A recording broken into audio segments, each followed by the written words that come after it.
Assalamualaikum warahmatullahi wabarakatuh. Perkenalkan, nama saya Muhammad Fatal dari Universitas Kiai Haji Ahmad Siddiq Jember, ya yang biasa disingkat Winhas Jember. Saya adalah salah satu mahasiswa Prodi Sejarah Peradaban Islam Fakultas Usuluddin Adab dan Humaniora. Di sini saya ingin membuat video yang tentang demokrasi reformasi yang merupakan tugas dari UTS. Jadi pada video kali ini saya ingin menjelaskan tentang demokrasi reformasi. Oke, lanjut saja. Demokrasi reformasi adalah sistem pemerintahan yang sangat demokratis, yang tumbuh dari proses pembaharuan struktural dan kultural dalam tatanan politik suatu negara. Dalam konteks Indonesia, istilah ini mengacu pada setelah tahun 1998, di mana pada saat itu masyarakat menuntut perubahan besar-besaran terkait adanya sistem politik yang berjalan selama 3 dekade di bawah kepemimpinan presiden kedua kita, yaitu Presiden Soeharto, atau yang dahulu itu disebut zaman Orde Baru. Latar belakang munculnya demokrasi reformasi ini, terutama di Indonesia, dipicu oleh berbagai persoalan.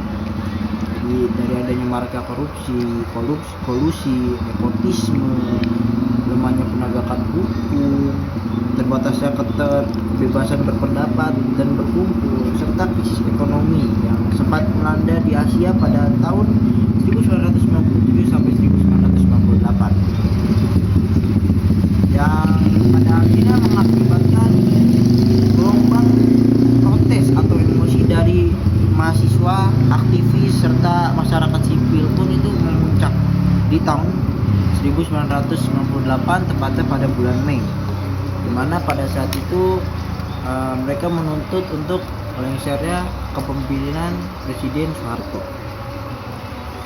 Dalam demokrasi reformasi ini terdapat sejumlah prinsip penting yang mulai ditegakkan. Yang pertama ada kedaulatan rakyat, di mana kedaulatan rakyat ini kekuatan politik berada di tangan masyarakat, yang juga mereka memiliki hak untuk memilih pemimpin secara langsung melalui pemilu yang bebas dan adil.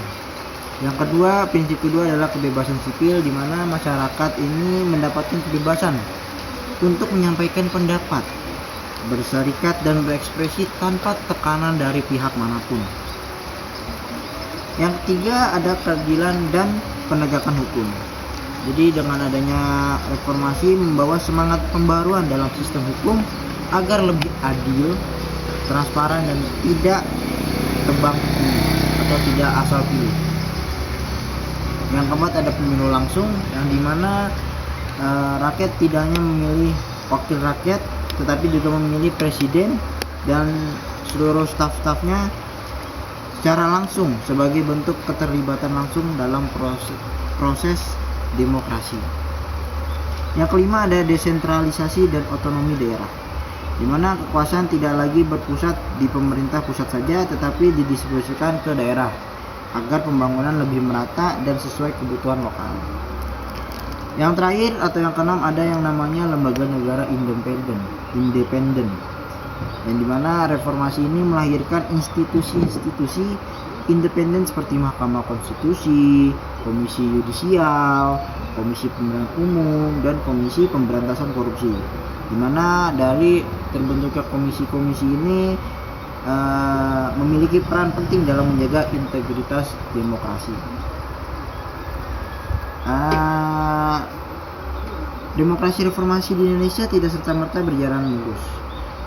Banyak tantangan yang harus dilalui, seperti praktik politik uang, lemahnya partai politik, yang akhirnya terjadi penyalahgunaan media sosial untuk menyebar hoaks dan ujaran kebencian. Jadi adanya demokrasi reformasi ini banyak tantangannya, banyak berita-berita hoax yang disebarkan, terus politik uang, partai politik lemah dalam membina kader-kadernya,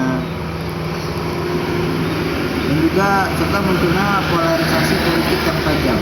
Selain itu sebagian elit politik masih cenderung mempertahankan kepentingan kelompok daripada mengutamakan kepentingan rakyat. Jadi banyak elit-elit politik itu ya saya tidak tahu elit politik itu seperti apa, tapi di mana mereka ini cuma mempertahankan kepentingan kelompok mereka saja, kelompok elit saja, tapi nggak melihat pentingnya kelompok masyarakat. Dan juga oleh karena itu, demokrasi reformasi ini harus terus diperjuangkan oleh seluruh elemen bangsa, baik pemerintah, partai politik, masyarakat sipil, maupun generasi muda. Pendidikan politik, peningkatan literasi masyarakat, dan pengawasan publik terhadap kekuasaan menjadi kunci untuk memastikan bahwa semangat reformasi tidak akan pernah padam dan dapat berkembang secara sehat dan berkelanjutan. Ya mungkin itu sedikit yang saya pahamkan, yang saya pahami tentang apa itu demokrasi reformasi ya. Mungkin dari penjelasan saya agak kurang bisa dipahami, tapi ya namanya juga manusia, bukan nabi. Mungkin itu saja yang bisa saya sampaikan, kurang lebihnya mohon maaf. Assalamualaikum warahmatullahi wabarakatuh.